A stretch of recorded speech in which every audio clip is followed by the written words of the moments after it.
Today we are talking appraisals, which in the current market can be absolute deal killers. I am on my way to Burke to meet an appraiser at a townhouse that is under contract for $56,000 above list price. We ended up with 9 offers on it, and we are fortunate in this case that there is no appraisal contingency in the contract that my sellers opted to work with.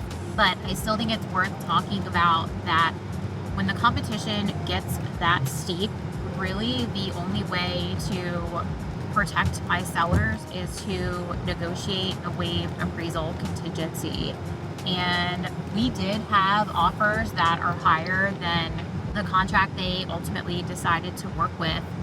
But those offers had an appraisal contingency, but they had what's called a gap guarantee within the contingency. So it was better than just a straight appraisal contingency, which was good. But the gap guarantee, one of them was $15,000 and the other offered a $25,000 gap guarantee.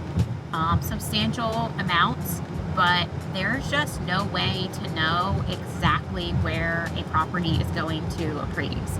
It is one person's opinion in one moment of time, and appraisers do take into account what the current market is doing, but they still have to work from the data. That's their job. I totally respect that. So as a seller, it would have been really risky for my clients to go with the offer that was higher. It was actually $65,000 above list price with the $25,000 gap guarantee and the appraisal contingency, but it's just too risky.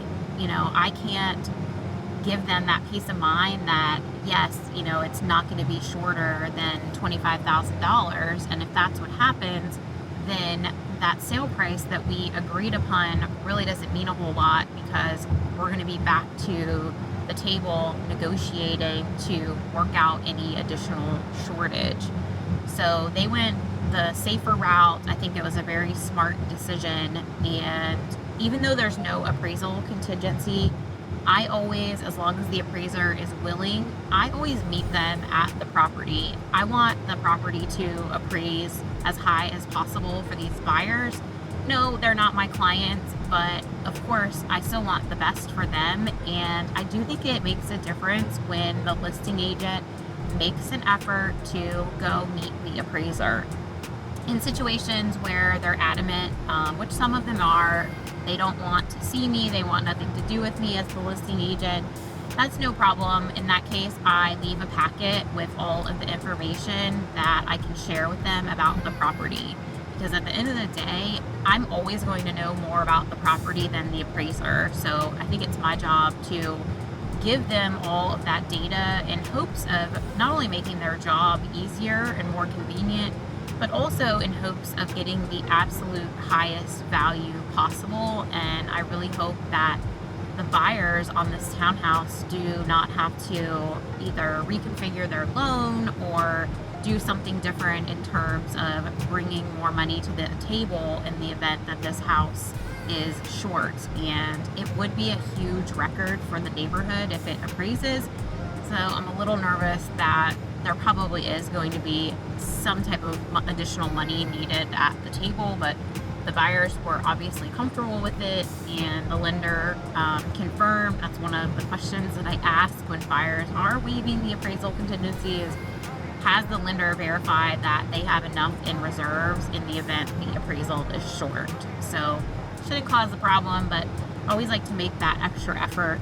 I am also getting there early today because typical summer in Northern Virginia, we had really bad thunderstorms last night. There were actually some confirmed tornadoes in Gaithersburg, Maryland, and Burke is obviously a heavily treed area, and this particular townhouse is an end unit and it's surrounded by trees on 3 sides. So I just want to make sure that everything looks good before the appraiser comes. Not that I can do anything if a tree is down, but I could call and give them a heads up that, hey, we might have a little bit of a problem. Hopefully not. I've checked with the neighbors. They said everything looks fine. But since my sellers aren't local, I think that that's also a part of my job to go. I check on the house once a week for them just to make sure that all is well and people are seen going in and out, so that in the event someone is sort of keeping an eye on the neighborhood, they know that even though this house is vacant, there are still people checking on it and that care about it. If you are a seller or considering selling in the Northern Virginia market, make sure that you are really putting a lot of thought into the appraisal contingency or lack thereof when you are reviewing offers. It is the biggest deal killer right now. I would say that and buyers getting cold feet are the two biggest risks for sellers in the Northern Virginia real estate market right now.